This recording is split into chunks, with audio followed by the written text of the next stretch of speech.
चंद्रशेखर आजाद के ऊपर आरोप लगाने वाली रोहिणी घावरी का क्यों नहीं हो रहा है एफआईआर? आखिर क्या वजह है कि चंद्रशेखर आजाद को हो रही है बचाने की कोशिश? कौन है चंद्रशेखर के पीछे लोग जो बचा रहे हैं चंद्रशेखर आजाद को? कहीं बीजेपी और आरएसएस के शिकार तो नहीं हो गए चंद्रशेखर आजाद? क्या बीजेपी एफआईआर चंद्रशेखर आजाद के खिलाफ में इसलिए नहीं ले रही क्योंकि कर सकती है चंद्रशेखर आजाद को एक बड़े पैमाने पर इस्तेमाल?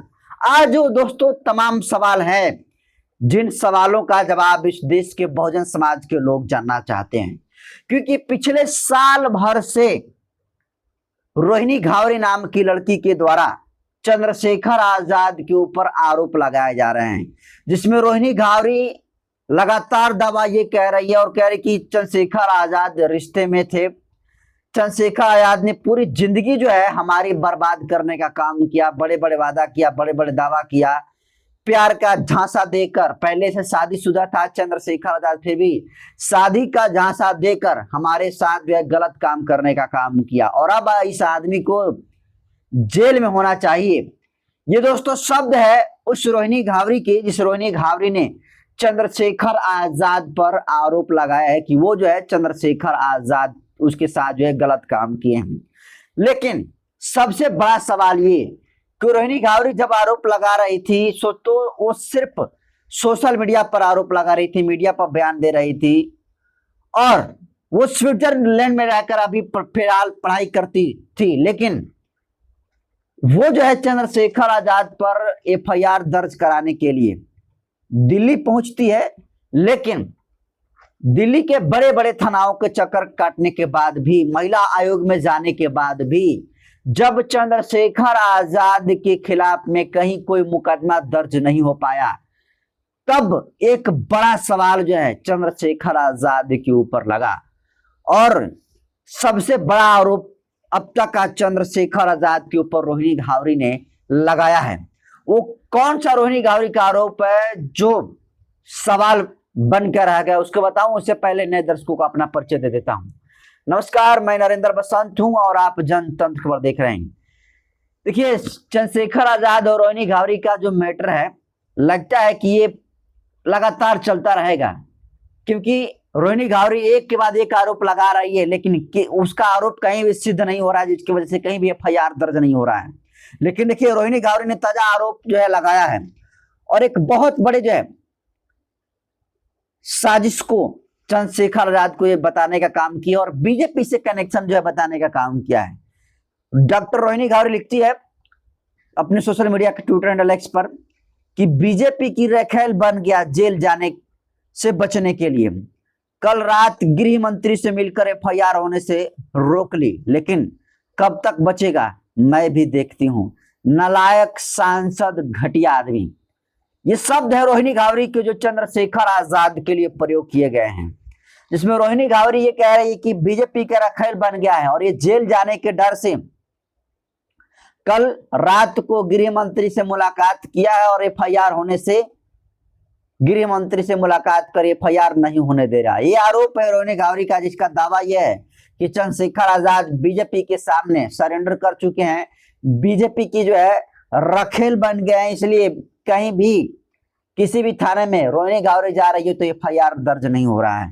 तो ये बड़ा आरोप चंद्रशेखर आजाद के ऊपर रोहिणी घावरी ने अब तक का लगाया है और ये बीजेपी से कनेक्शन जो है दिखा रही है चंद्रशेखर आजाद का। और कुछ दिन पहले आपने भी देखा होगा कि नोटों से भरा हुआ बैग रोहिणी घावरी ने शेयर किया था, जिसमें रोहिणी घावरी का दावा था कि नोटों से भरा बैग जो है चंद्रशेखर आजाद के पार्टी चलाने के लिए भारतीय जनता पार्टी और आरएसएस वाले देते हैं। लेकिन बाद में वो भी जो आरोप था निराधार साबित हुआ। एक और social media Twitter handle x पर रोहिणी घावरी आरोप लगाई और इसमें कहती है कि नमस्ते अमित शाह, ओम बिरला, आपकी बेटी के भी यह ऐसा ही करता तभी इसको बचाते। क्या मैं देश की बेटी नहीं हूं? आखिर क्यों आपके द्वारा इसे बचाया जा रहा है? देश के नेताओं द्वारा देश की कितनी बेटियों की जिंदगी बर्बाद होगी? क्या ताकत के आगे किसी की नहीं सुनी जाएगी? तो ये सवाल है रोहिणी घावरी की, जो एक के बाद एक लगातार आरोप जो है चंद्रशेखर आजाद के ऊपर लगा रही है। लेकिन सवाल और कॉमन सेंस की बात यह है कि आखिर चंद्रशेखर आजाद के ऊपर एफआईआर दर्ज क्यों नहीं हो रही है? क्या सच में चंद्रशेखर आजाद बीजेपी के गुलाम हो गए हैं?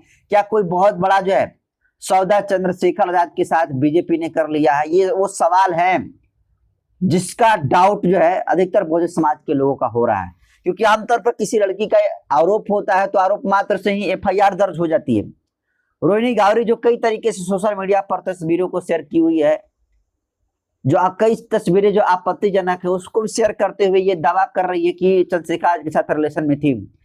तो क्या वजह है कि चंद्रशेखर आजाद के खिलाफ एविडेंस है रोहिणी गावरी के पास, लेकिन फिर भी एफआईआर दर्ज नहीं हो रहा है, जिसकी वजह से बताया जा रहा है कि चंद्रशेखर आजाद भाजपा का रखेल हो गए हैं, अमित शाह और ओम बिरला से मिलकर ये जो है मैनेज हो गए हैं। ये एक तर्क है।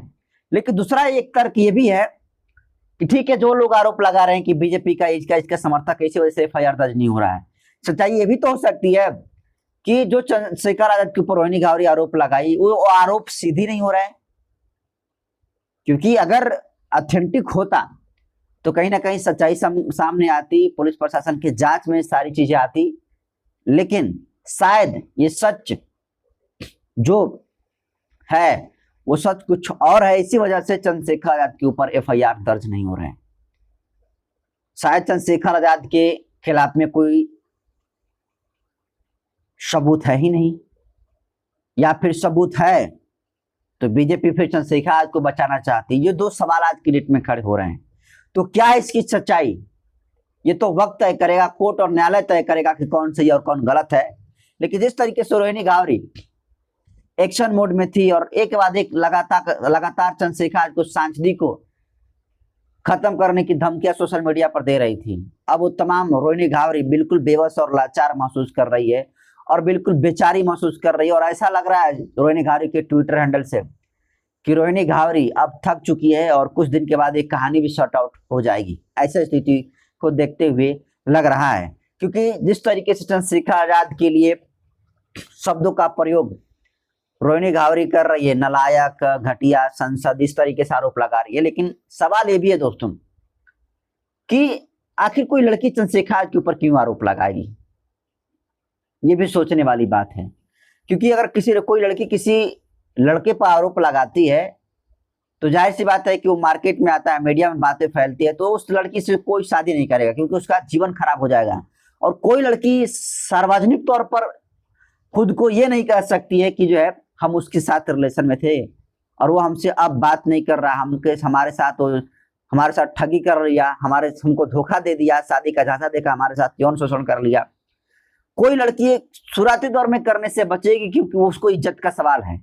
और भारत में आपको सबको पता है कि इस तरीके से कोई भी खबरें अगर वायरल हो जाती है तो उस लड़की का कहीं भी शादी नहीं होता है। तो रोहिणी गावरी सब कुछ दाव लगाकर आखिर चंद्रशेखर आजाद के ऊपर क्यों बड़ा आरोप लगा रही है?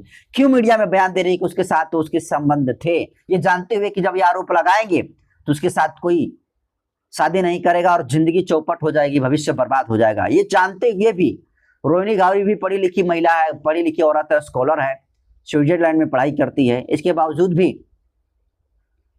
आखिर क्या वजह है? क्या है इस कहानी में मिस्ट्री? कुछ तो रहस्य है जो आम जनता की समझ से परे है। लेकिन जो बात समझ में आ रही है कि अगर कहीं धुआं उठता है तो आग कहीं जरूर लगी है। हालांकि बहुत सारे लोग रोहिणी गावरी को बीजेपी और आरएसएस जोड़कर देख रहे हैं और सच भी है कि बीजेपी के कई बड़े नेताओं के साथ रोहिणी गावरी की तस्वीरें हैं। तो ये एक डाउट हो रहा है चंद्रशेखर आजाद के समर्थकों का। लेकिन चंद्रशेखर ने भी कहा है कि ये सब कुछ मामला कोर्ट और न्यायालय में है, कोर्ट और न्यायालय तय करेगा कि कौन सही और कौन गलत है। लेकिन हाँ, जिस तरीके से कहानी बिल्कुल गोल गोल घूम रही है, ये कहानी दाल में कुछ जरूर काले को बतलाती है। और इसमें चंद्रशेखर आजाद का कि तो जय होगा, नहीं तो क्षय होगा। फिलहाल अभी जो स्थिति है, चंद्रशेखर आजाद के ऊपर सारे लगे आरोप जो है बेबुनियाद साबित हुए हैं, इसलिए अभी तक चंद्रशेखर आजाद के ऊपर आरोप लगाया हुआ सिद्ध नहीं हुआ, इसलिए एफआईआर दर्ज नहीं हुआ।